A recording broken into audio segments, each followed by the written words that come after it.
Hi Leute, heute reduzieren wir die Motorleistung einer Suzuki Bandit 1250. Dazu brauchen wir einen Kreuzschraubenzieher. Wir lösen als allererstes diese Arretierplatte.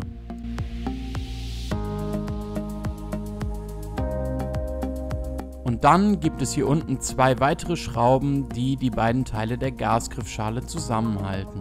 Auch die lösen wir jetzt.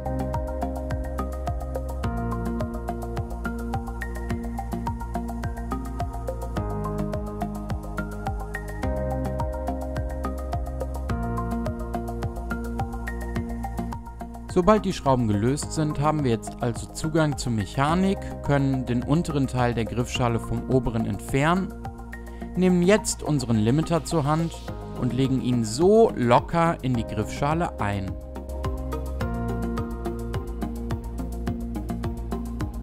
Das Ganze jetzt wieder schließen, wir ziehen am Gas. Bei diesem Motorrad haben wir eine ziemlich hohe Ausgangsleistung, deswegen ist der Gasweg deutlich begrenzt, das soll aber auch so sein.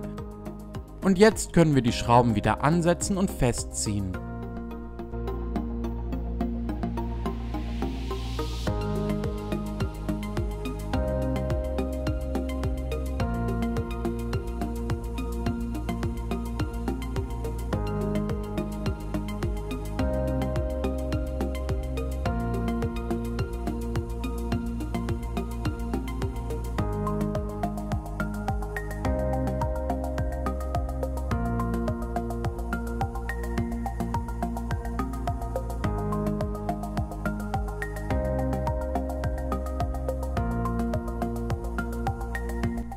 Fertig, jetzt nehmen wir unser Teilegutachten zur Hand. Hier stehen alle relevanten technischen Daten drin. Damit werden wir beim TÜV oder bei der DEKRA oder einer anderen Prüforganisation vorstellig und lassen die technische Änderung bescheinigen.